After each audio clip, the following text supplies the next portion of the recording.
Bueno, continuamos con la clase 8. En el video anterior habíamos visto, hemos repasado un poquito cuáles eran los axiomas de congruencia y habíamos probado dos resultados.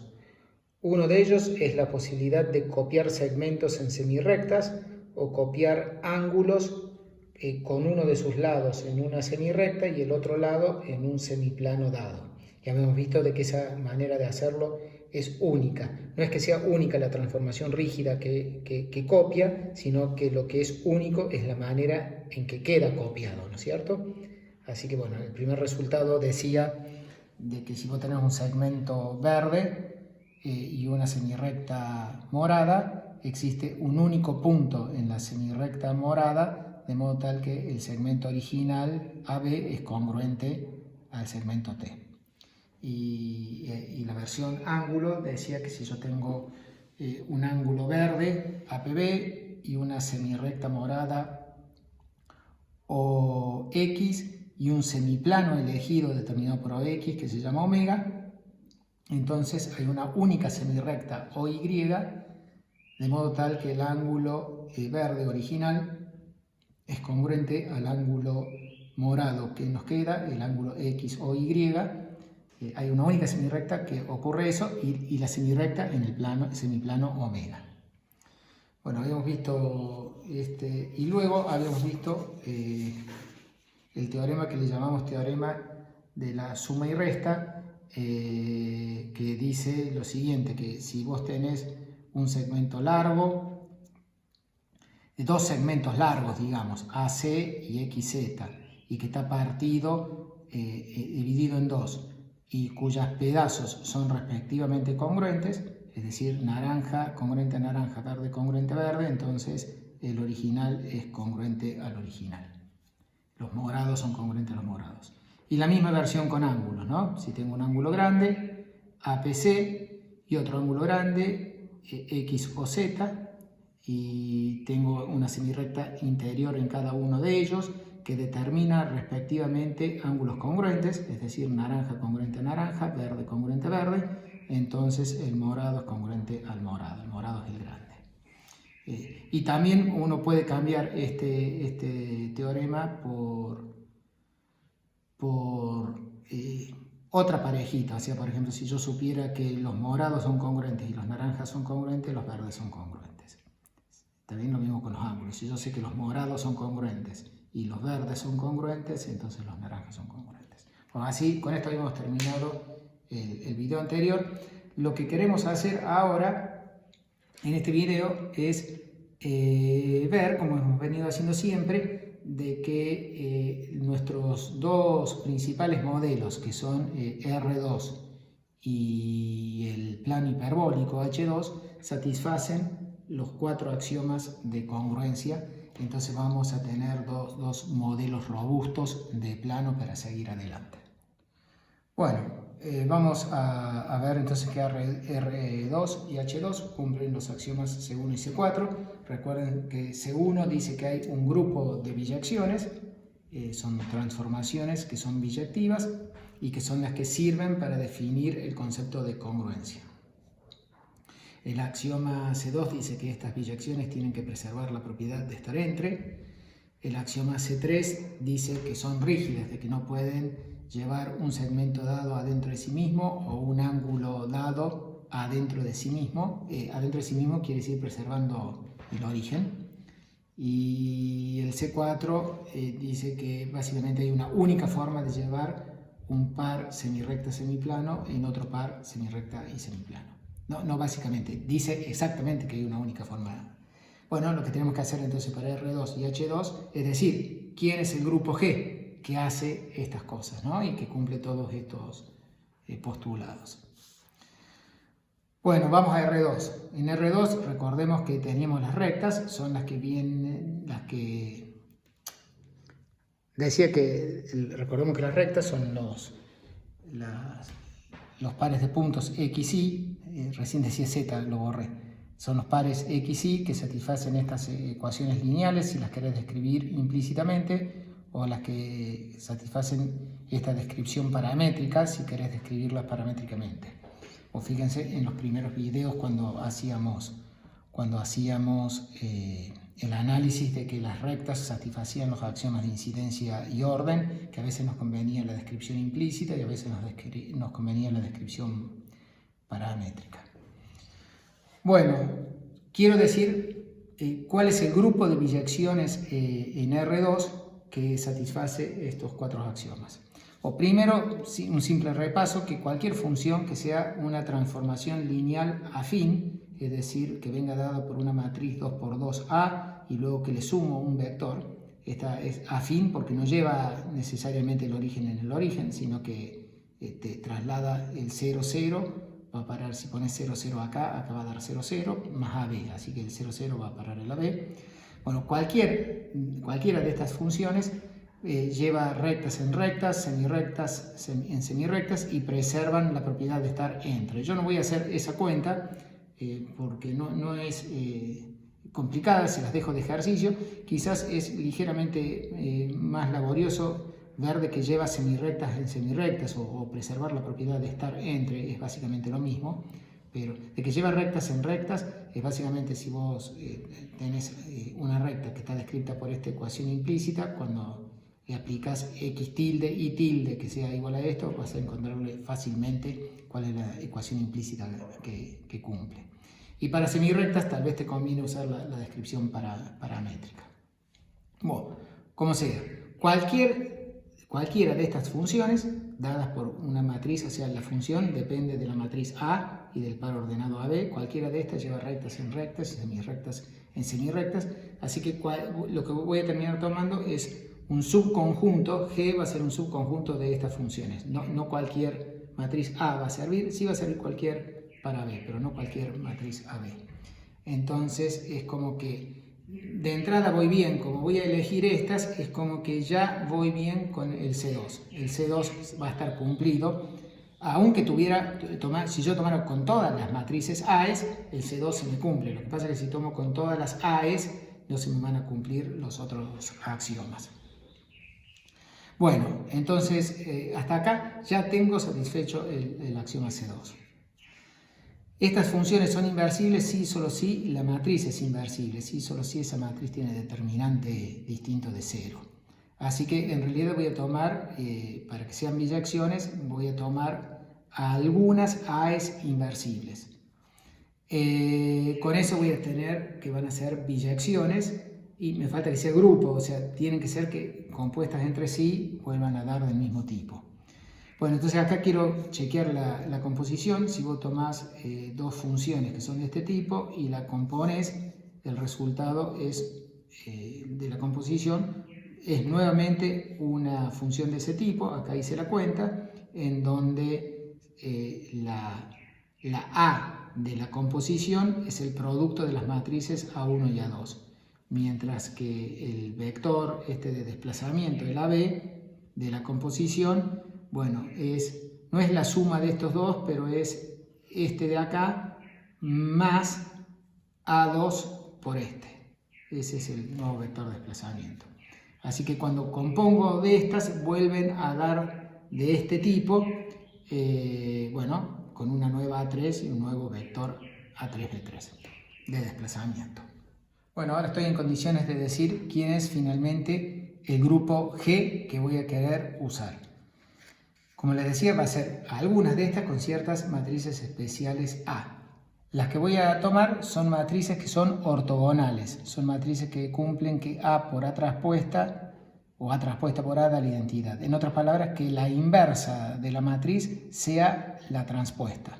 Transponer es permutar el orden de estos dos elementos. Así que no tomo cualquier matriz AB, sino que voy a tomar matrices que van a ser de esta forma o de esta forma. Estas son matrices que dependen, si vos tomás una matriz arbitraria, esa matriz tiene 4 parámetros, sus cuatro lugares, el A11, el A12, el A21 y el A22. Bueno, las que yo estoy tomando tienen básicamente un único parámetro, que es θ. Debería decir dos parámetros, el θ y el signo más o el signo menos, que fíjense que las distingue en que estas tienen estos dos iguales y estos dos de signo cambiados. Estas tienen la diagonal de signo cambiado y la antidiagonal iguales. Entonces van a ser matrices que sean de esta forma. A eso le voy a llamar G y tiene que satisfacer los axiomas que se cumplen acá y que, como ya dije, este lo tengo listo, y de que son biyecciones también lo tengo listo, porque son matrices que tienen ambas, tienen determinante, estas tienen determinante 1 y estas tienen determinante menos 1. Bueno, como les decía, estas matrices son todas inversibles, así que como son inversibles, la F es inversible, así que son biyecciones, todas las que están acá son biyecciones. Y si vos tenés dos matrices ortogonales, el producto es ortogonal. Así que si vos tenés dos matrices de este tipo, cuando las multipliques, te van a volver a dar de este tipo. De hecho, que si multiplicas dos de este tipo, por la fórmula de adición del coseno, te va a volver a dar de este mismo tipo. O sea, si tomás dos matrices de este tipo, correspondientes a θ1 y θ2, y las multiplicas, te va a dar de este mismo tipo, correspondiente a θ1 más θ2. Eso es gracias a las fórmulas de adición del seno y coseno. Y te va a pasar parecido si compones de estas entre sí, o estas y estas entre sí. Te vuelven a dar de este mismo tipo. Así que, como habíamos dicho acá, que la composición termina siendo una F de este tipo, donde la A es el producto de las A's que tomabas. Como te estoy diciendo que si vos tomas matrices de este tipo, el producto vuelve a ser de este tipo, eso está diciendo de que es grupo, de que cuando compones entre ellas te vuelve a dar de ellas. Así que hasta aquí tenemos satisfecho C1 y C2. Preservar, estar entre, las preservaban con cualquier A, y ahora de que sean biyecciones y sean preservadas por la composición, bueno, estas lo están cumpliendo perfectamente. Bueno, hay que ir a 3 y 4. Lo que me voy a concentrar primero es en el axioma número 4. Quiero ver que, dada un par, dos pares, semirrecta, semiplano, uno es A alfa y el otro es B beta, quiero encontrar una de estas funciones sería una de estas funciones que me lleve la semirrecta A a la B y el semiplano alfa al semiplano beta. Lo hago de a poquito. Lo que primero vamos a hacer es como que voy a tratar de ver cómo hago para llevar la semirrecta eje X positivo y el semiplano superior a cualquier semirrecta semiplano que se me ocurra. Entonces, simplemente haciendo a esta semirrecta y a este semiplano, si le aplicas la función correspondiente a esta matriz, o sea, usas esta función pero con A y B iguales a 0, y con esta matriz A igual a esta, y se lo aplicas a esta semirrecta y a este semiplano, te va a dar, esta semirrecta va a ir a parar a la semirrecta que forma ángulo θ con la horizontal, y el semiplano superior va a ir al semiplano de la izquierda de esa semirrecta. Eso simplemente se chequea en el acto, porque esta semirrecta está generada por el vector 1, 0. Y si vos aquí pones 1, 0 y multiplicás por la matriz, te da la primera columna, coseno de θ, seno de θ, y coseno de θ, seno de θ es justamente el vector unitario que está sobre esta semirrecta. Así que con esta transformación podés llevar la semirrecta eje positivo y semiplano superior a la semirrecta de ángulo θ, semiplano de la izquierda. Y si lo haces con esta otra, si lo hicieras con la A menos θ, el fenómeno es que, o sea, fíjate que como comparten la primera columna, también va a ir a la semirrecta, a la misma semirrecta de ángulo θ, pero como cambia la segunda columna de signo, el semiplano, en vez de ir al semiplano de la izquierda, va al semiplano de la derecha. Así que con esto hemos visto que puedo enviar la semirrecta eje positivo X y semiplano superior a cualquier semirrecta que salga del origen con cualquiera de sus dos posibles semiplanos. Muy bien, y si ahora yo quisiera ir a cualquier semirrecta, no que sea del origen, sino que esté en cualquier AB, con origen en cualquier punto a B, simplemente le sumo el AB. Es decir, como consecuencia de este primer renglón, tengo de que la semirrecta eje positivo y semiplano superior va a esta semirrecta con origen en el punto AB y ángulo θ con horizontal semiplano izquierdo por la A más θ, con el A, sumando el A más B, y bueno, y con el A menos θ, xy sumando el A más B, vas a la misma semirrecta con el otro semiplano. Así que con esto hemos visto casi todo el C4. No todo, porque hemos visto que no dados A alfa y B beta.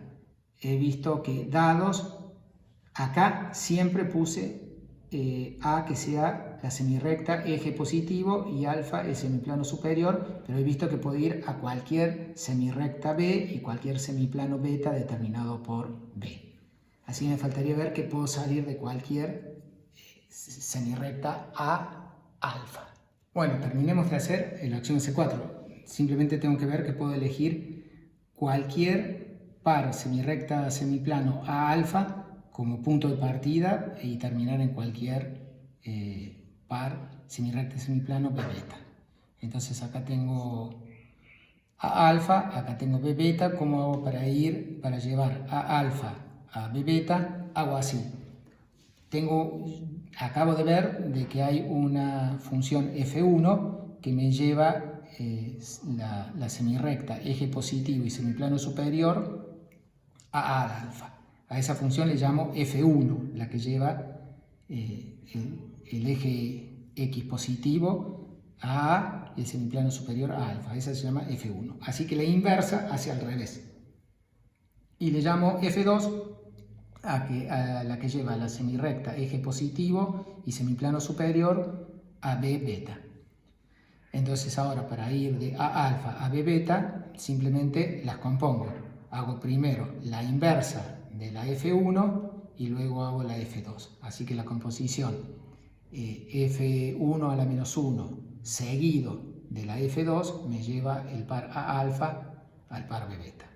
Con eso he completado la mitad de la acción C4, porque me falta la parte de unicidad. He visto de que soy capaz con estas funciones que hemos definido llevar cualquier par A alfa a cualquier par B beta.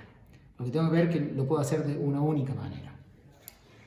Bueno, así que como decía recién, tenemos hecho C1, C2 y la mitad de C4. Veamos la unicidad de C4. Bueno, para la unicidad de C4, para la unicidad de C4 suponete que hubiera dos funciones, F1 y F2, nada que ver con esta, ¿no? F1 y F2 que llevan la parejita A alfa a la parejita B beta. Entonces cuando las compones, la F1 seguido de la inversa de F2, terminas yendo de A alfa a sí mismo, ¿no? Porque vas de A alfa a B beta y luego te pegas la vuelta con la inversa de la F2. Entonces, bueno, yo lo que quiero ver es que F1 es igual a F2, que es lo mismo que ver que F1 compuesto con la inversa de F2 da la identidad. O sea, si yo pruebo de que esto es la identidad, pues paso F2 a la menos 1 para el otro lado y me queda F1 igual a F2. Bueno, quiero ver entonces que esta función es la identidad. Bueno, entonces tenemos que la F1 seguido de la inversa de F2 me lleva a alfa en A alfa. Y ahora tomás F3, la que te lleva la semirrecta eje X positivo y el semiplano superior a A alfa. Ese es F3. Así que la inversa de F3 te trae de vuelta el A alfa a la semirrecta eje X positivo y semiplano superior. Así que ahora miro toda la composición. La composición es, salgo con F3, aplico F1 seguida de F2 a la menos 1 y finalmente hago F3 a la menos 1. Así que hago todo eso. Bueno, todo eso es una transformación de las que teníamos definidas. todo este caminito, ¿no es cierto?, que es toda esta cuádruple composición, termina llevándome la semirrecta eje positivo a sí misma y el semiplano superior a sí mismo. Así que si vos te fijas, de todas las posibles funciones f's que estamos considerando, primero no puede tener ese vector AB porque está llevando el origen en el origen, así que tienen que ser una de estas matrices que esté haciendo esto. Pero de todas estas matrices, la única que me lleva esta semirrecta en sí misma y este semiplano en sí mismo es la identidad. Eso tienen que chequear que cualquier otra me termina moviendo, y de hecho ya lo dije, que me lo termino moviendo porque cualquier otra te mueve un ángulo tita. La única forma de que no te mueva un ángulo tita es que pongas tita igual a 0 o múltiplo de 2pi. Y entonces te va a quedar que la matriz es la identidad en este caso, y en este caso no te queda la identidad, te queda 1 y menos 1, pero esta no cumple esto porque te manda el semiplano de arriba. Si pones acá 1 y menos 1, 0 y 0, o sea, tita igual a 0, pero en las A menos, te va a mandar el semiplano de arriba al semiplano de abajo. Así que de todas estas, la única que te manda la semirrecta eje positivo en sí misma y el semiplano superior en sí mismo es la A más con tita que sea 0 o múltiplo de 2pi. Así que toda esta composición es la identidad, y entonces ahora empiezo a pasar para el otro lado. Paso la F3, la paso para este otro lado y paso esta F3 como inversa para el otro lado, que es lo que hice ahí. Y ahora esta composición me queda la identidad, y ahora me queda entonces que F2 a la menos 1 compuesto con F1 me da la identidad, y eso implica que F1 es igual a F2, lo que completa la unicidad del axioma C4. Bueno, queda solo el C3. Bueno, para ver que cumple C3, lo que tenemos que ver es que no acortan ni estiran segmentos. Así que vamos a pensar en que tengo una F. Bueno, acá es como que la elegí como que fuera una F de tipo A+, ¿no? Porque puse el menos ahí arriba. Lo mismo me pasaría si elijo una de estas. Esta cuentita la hago con el menos arriba, pero la misma cuenta me va a andar con el signo menos abajo, ya voy a indicar. Entonces, para ver de que no me estira ni acorta segmentos, voy a calcular, supónganse que yo tengo dos puntos x1 y 1, x2 y 2, que los transformo a través de esta fórmula en x tilde 1, y tilde 1, x tilde 2, y tilde 2, los transformo y quiero mirar cuánto mide este segmento y cuánto mide el transformado. Entonces, para eso para ver cuánto mide, bueno, tengo que hacer la resta de los transformados, este menos este, y tengo que ver, elevar al cuadrado y hacer Pitágoras, ¿no? Bueno, entonces hago medio rápido acá. Entonces, cuando yo los transformo a través de esta fórmula y los resto, claro, tanto el x1 tilde, y1 tilde, como el x tilde 2 con el y tilde 2, tienen el a y el b. Cuando los restos se me van, entonces, cuando los reste, si hacen la cuenta, van a terminar viendo que da el x2 tilde menos el x1 tilde. Va a darte este coseno de tita multiplicado por el x2 menos el x1, y este menos seno de tita y2 menos y1. Esto hay que hacer una cuentita para ir de aquí a aquí, pero es una cuenta muy sencilla. Lo más importante es que se resta el a y el b y luego se saca factor común coseno y seno. Bueno, ahí están viendo, si hubiera usado la que dice acá más y acá menos, me hubiera quedado acá un más y acá un menos. Bueno, perfecto, así que esa es la resta. Y ahora, para calcular la distancia entre estos dos puntos, tengo que elevar esto al cuadrado y esto al cuadrado y sumar. Hago eso. Cuando haces esa cuenta, eso también lleva una cuentita que lleva un tiempo, pero vas a ver que por las identidades trigonométricas te va a quedar un coseno cuadrado más un seno cuadrado, y un seno cuadrado más un coseno cuadrado que te va a dar 1, y se te van a cancelar varias cosas y te va a terminar dando exactamente que la distancia entre estos dos puntos es igual a la distancia entre estos dos puntos. Bueno, así que estas f's preservan la distancia. Lo que yo acá tengo que ver es que no te mete un segmento adentro de otro, pero el hecho de que haya preservado distancias me implica que no me puede meter un segmento adentro de otro, porque si no lo habría acortado. Y lo mismo te termina pasando, acá dice, preserva la distancia. Eso implica que F no puede meter un segmento dentro de sí mismo. Entonces, para ver de que no mete un ángulo dentro de sí mismo, lo que hay que hacer es poder reducir todo el caso, transformar todo a que sea un ángulo que tiene origen que uno de sus lados sea la semirrecta eje X positivo. Entonces habría que ver que ninguna de estas te mete este ángulo adentro de él mismo. Y bueno, haciendo una cuenta, la única forma de que esta semirrecta vaya a sí misma y el semiplano de arriba vaya al semiplano de arriba, dijimos de que es la identidad, es la única que hay. Y la identidad no te mete esto dentro de sí mismo. Así que va a terminar dejándote fijo el ángulo, así que cumple el axioma C3. Bueno, esto completa que nuestro paquetito de funciones, que eran las que están acá, son estas funciones usando AES que sean o de este tipo o de este tipo, cumplen los 4 axiomas de congruencia. Una palabrita antes de cerrar esto, tengan en cuenta de que cuando veíamos acá de que hay una única transformación rígida, y en particular que varias veces terminé diciendo que hay la única transformación rígida que lleva la semirrecta eje positivo en sí misma y el semiplano superior en sí mismo, es la identidad. Bueno, ojo que eso no quiere decir que acá hay varios titas que te dan la identidad. Eso no me importa que tenga repetición con el parámetro. Como función, la única función que hay es la identidad, por más de que haya varios titas, el 0, el 2pi y todos los múltiplos de 2pi, que terminan dando la misma matriz. Eso no me preocupa.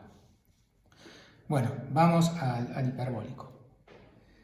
Bueno, con el plano hiperbólico, acá las rectas, recuerden, son las semicircunferencias con centro en el eje X y las rectas verticales. Esas son el conjunto de rectas de H2. Bueno, queremos decir cuál es el grupo G de transformaciones que van a hacer el rol de la hoja de calcar. Tienen que cumplir todas estas propiedades. Bueno, así como en R2 venían de dos tipos, venían dadas por f's de esta forma, con la matriz A que sea de las tipo más o de las tipo menos, o acá también hay esto de tipo más y tipo menos. Acá creo que no lo había dicho, lo escribí pero creo que no lo mencioné. Las que tienen más porque tienen determinante 1, estas tienen determinante menos 1. Sí, lo debo haber dicho, no me acuerdo. Bueno, acá también vienen en dos grupos. Van a ser funciones descritas de esta manera. Hace falta saber un poquito de números complejos acá para la descripción. Es como que para hacer ejecutar la función al punto xy del semiplano superior tenés que convertirlo en un número complejo. Lo convertís en un número complejo, le aplicás esta fórmula, bueno, esa es una de las funciones. O sea, acá lo que parametriza en las funciones, así como aquí, lo que parametrizaban las funciones son el parámetro A, el parámetro B y el parámetro θ, y digamos el parámetro más menos. Aquí las que parametrizan son, bueno, un A, un B, un C y un D, que son números reales que tienen que cumplir, o que es como un determinante, ¿no? Porque si a estos A, B y C los ubicás como si fueran números, los ubicás como si fueran matrices, ¿no? A, B, C y D, entonces lo que está acá es el determinante. Bueno, entonces vienen de estos dos tipos. Fíjense que en las que tienen determinante 1 se hace esta que se conoce como transformación de Möbius, y si no tenés que hacerlo con z conjugado las que tienen determinante menos 1. Así que este es el paquetito de funciones que hay. Bueno, requiere una cuenta que quien tiene habilidad para hacer con números complejos va a ver que si uno hace la composición de dos de ellas te vuelve a dar una de este tipo. O sea, si compones 2 de este tipo te da de este tipo, si compones cruzado te da de este tipo, y si compones 2 de este tipo te da de este tipo. Bueno, y que son todas funciones que son inversibles, están muy bien definidas. Fíjense que el denominador nunca se hace 0, porque como los a, b y c son reales, la única forma que el denominador sea 0 es que la letra z sea menos d sobre c, que sería un número real, pero los z involucrados, los x, y, son del semiplano superior siempre, o sea, el y tiene que ser estrictamente positivo, así que la z nunca es un número estrictamente real, siempre tiene y positivo, así que no hay ningún problema. Son biyecciones, la inversa vuelve a dar de este mismo tipo, es una cuenta que hay que hacer, y la composición de ellas vuelve a dar de ese mismo tipo, así que rápidamente uno ve, no rápidamente, hay que hacer la cuenta, pero digo, yo estoy yendo rápidamente para decir que forman un grupo, la composición y las inversas vuelven a ser del mismo tipo. Y tampoco es una cuenta muy sofisticada ver de que cumplen el axioma C2, de que realmente te llevan. Es un ejercicio, me corrijo, una vez que has visto, o sea, es un resultado bien conocido y no es obvio de que estas transformaciones llevan rectas verticales a rectas verticales y semicircunferencias con centro en el eje X a semicircunferencias con centro en el eje X. Así, ese es un resultado que no es tan obvio, yo no lo voy a hacer, y es conocido para los que han estudiado variable compleja. Y una vez que está hecho eso, no es difícil ver de que preservan la propiedad de estar entre. Así que como conclusión, voy muy rápido yo diciendo de que este paquetito satisfacen los axiomas C1 y C2. Bueno, sigo, les muestro ejemplos concretos y ya luego digo un poquito más de C3 y de C4, que también voy a ir muy rápido. Más me interesa que las vean en acción.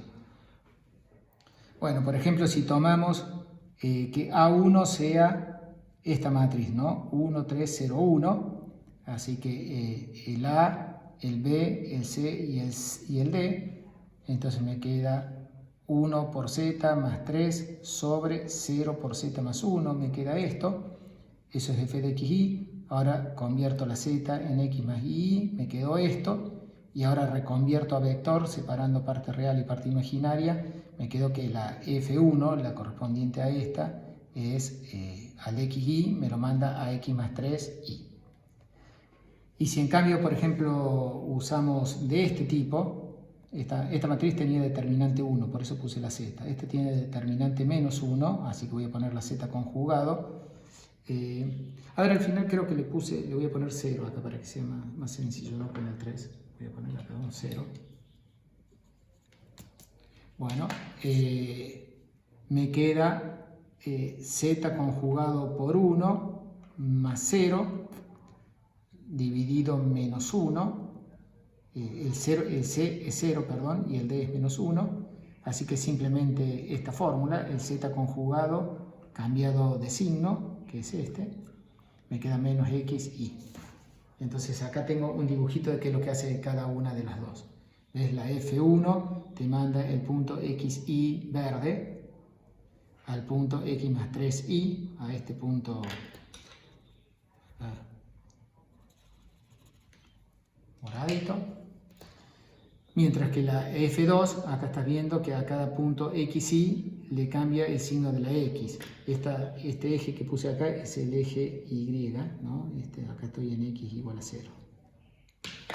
Bueno, entonces, bueno, esta tiene la propiedad, a diferencia de esta te va empujando para allá, ¿no? Mientras que esta te cambia el signo de la x, así que si a esta la aplicas 2 veces, te vuelve lo mismo. O sea, el verde va al morado y el morado vuelve al verde, ¿no? ¿Ven? Voy cambiando el signo.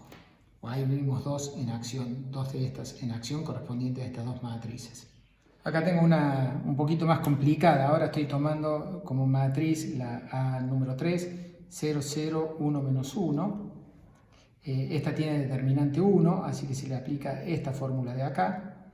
Así que me queda 0 por z más 1, 0 por z más 1, sobre menos 1 por z más 0, menos 1 por z más 0, me queda menos 1 sobre z, que es lo mismo que menos z conjugado sobre el módulo de z. Bueno, y si desarrollas esto, te queda esto, y finalmente si separas parte imaginaria y parte real y parte imaginaria, termina quedando esta fórmula. Esto no es una función lineal para nada. Bueno, y acá traté de describir un poquito la acción.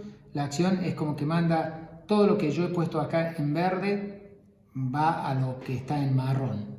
Bueno, justamente el punto, por ejemplo, el punto I, el punto 0,1, si acá vos pones el punto 0,1, 0,1, pones acá 0,1, va al 0,1, así que este punto va a sí mismo. Y en realidad todos los puntos que están sobre la circunferencia unidad, esta es la circunferencia unidad, x cuadrado más y cuadrado da 1, vos estás viendo de que te manda el punto xy, si el punto xy está en esta circunferencia, te lo manda al menos xy, al menos x, y. Es decir que, veáis, este verde número 1 te lo manda este marrón número 1, hice solo 1. Toda esta semirrecta verde va a toda esta semirrecta marrón. Y luego lo que vos ves es que si x cuadrado más y cuadrado es menor que 1, este resultado termina dando de longitud mayor que 1 y viceversa. O sea, lo que vas a ver, por ejemplo, que este punto número 2 verde va a este punto número 2 verde. Cuanto más cerquita estás del origen, más lejos te vas. Este punto número 3 verde te va a aquel punto número 3 marrón. En fin, todo lo que está adentro de esta semicircunferencia va afuera de la semicircunferencia. Y lo que está afuera viene adentro. También esta es una función que vos la aplicás 2 veces y vuelve a lo mismo. Es una cuentita que hay que hacer precisa, pero también vuelve. Y corresponde a lo que es una rotación del plano hiperbólico. ¿Ves? Si vos ves, está rotando esta semirrecta, la está rotando 180 grados para llevarla a lo marrón. Y por eso lo de adentro, o sea, este semiplano termina yendo a este semiplano. Bueno, así que esta es la acción correspondiente a esta A3. Y pariente de esta A3 es si vos agarrás, en vez de haber puesto un menos 1 acá, hubieras puesto un 1. Cuando pones un 1, has caído en la categoría de determinante negativo, determinante menos 1. Y entonces, bueno, la fórmula es media parecida, solo que desaparece ese signo menos que estaba ahí, no hay ese signo menos. Y entonces esta pasa a ser lo que correspondería. Muchas propiedades que tenía esta son parecidas acá, solo que al cambiarse el signo menos es como que no viajan de un lado al otro. Acá estás viendo de que este viaja para el otro lado, este viaja para el otro lado. Termina pasando, de hecho, por ejemplo, que toda la circunferencia unidad, si x cuadrado más y cuadrado da 1, el xy va al xy, así que te deja fija toda la semicircunferencia, la deja fija. Es decir, la semirrecta verde va a sí misma, a la semirrecta marrón. Pero sigue cumpliendo que lo de adentro va afuera y lo de afuera va adentro. Así que este semiplano verde va a este semiplano marrón. Y esta va a corresponder a la simetría axial con respecto a esta recta hiperbólica, que es la semicircunferencia, y que en la geometría euclídea, eso lo vemos más adelante, es la inversión circular. O sea, este punto número 1 viene a este punto número 1, este punto número 2 viene a este punto número 2, o como les decía, este queda fijo, este punto número 3, que no le puse nombre, va a este punto número 3, y así sucesivamente. Bueno, simplemente yo quería acá que tengamos un pantallazo de cuáles son las transformaciones rígidas del plano hiperbólico. Bueno, es una cuenta laboriosa ver de que se cumplen todos los axiomas. Ya les dije, para C2, una vez que viste que lleva semicircunferencia en semicircunferencia y recta verticales en sí misma, la parte de estar entre no es tan complicada, pero todo requiere un poco de dominio de variable compleja, ¿no? Bueno, C3 y C4 me los voy a saltear, no los vamos a hacer, requiere un poquito de dominio de variable compleja, ver que este paquetito de funciones que hemos puesto acá cumplen los 4 axiomas de congruencia del plano hiperbólico.